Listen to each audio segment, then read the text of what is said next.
आपका बहुत बहुत शुक्रिया।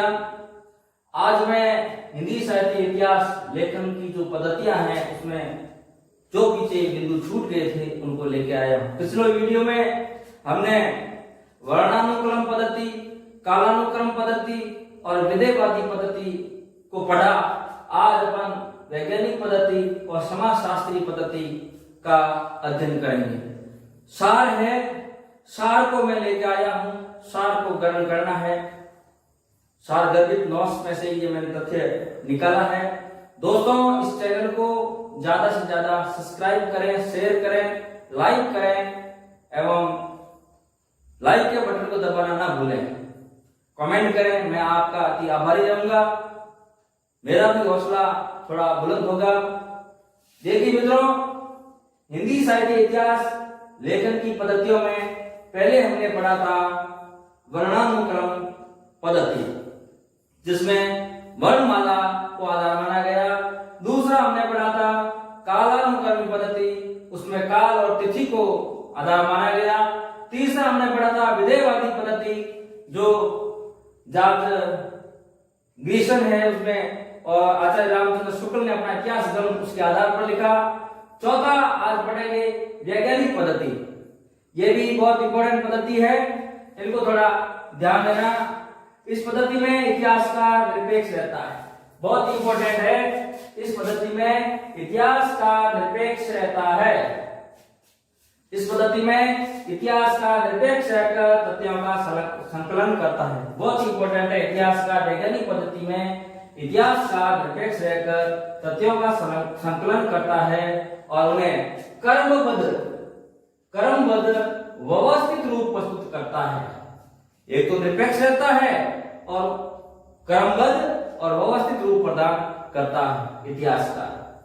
इसमें क्रमबद्धता एवं तर्कपुष्टता अनिवार्य रूप है। इसमें दोनों शब्द क्रमबद्धता होगी वैज्ञानिक पद्धति में।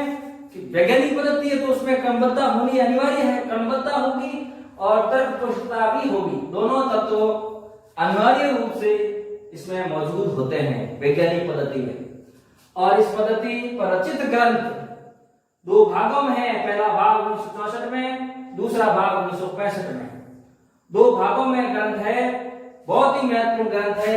हिंदी साहित्य का वैज्ञानिक इतिहास डॉक्टर गणपति चंद्र गुप्त द्वारा रचित है।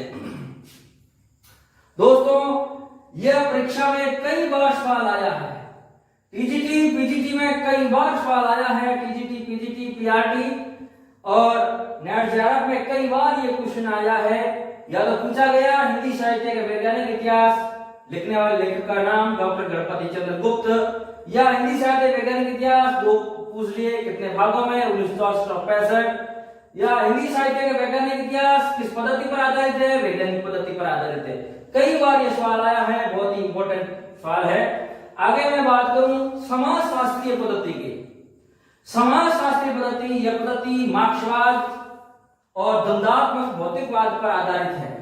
मार्क्सवाद और द्वंद्वात्मक भौतिकवाद पर आधारित है। देखिए मित्रों, अब फर्स्ट ग्रेड में मार्क्सवाद भी है, हिंदी में मार्क्सवाद भी दिया गया है। तो यह पद्धति मार्क्सवादी और द्वंद्वात्मक भौतिकवाद पर यह आधारित है। इसमें कवियों और लेखकों का मूल्यांकन जनहित पर किया गया है। यह बहुत ही इंपॉर्टेंट है।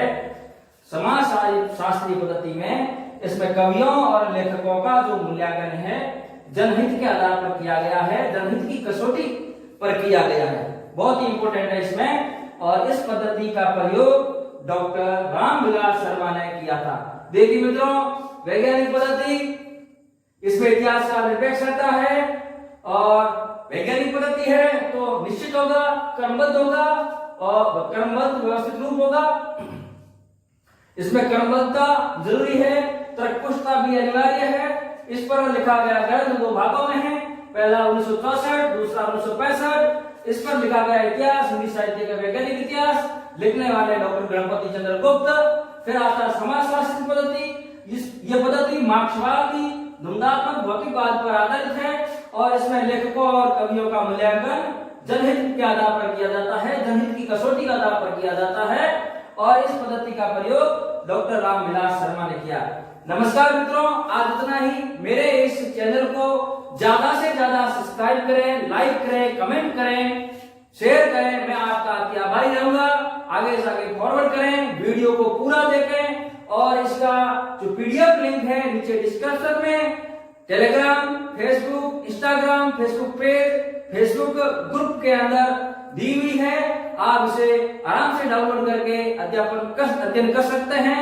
मैं आपका अति आभारी रहूंगा। हाँ मित्रों, इस वीडियो को, इस चैनल को ज्यादा से ज्यादा आप शेयर करें, लाइक करें, कमेंट करें। मैं आपका आभारी रहूंगा। मेरा भी हौसला थोड़ा बुलंद रहेगा।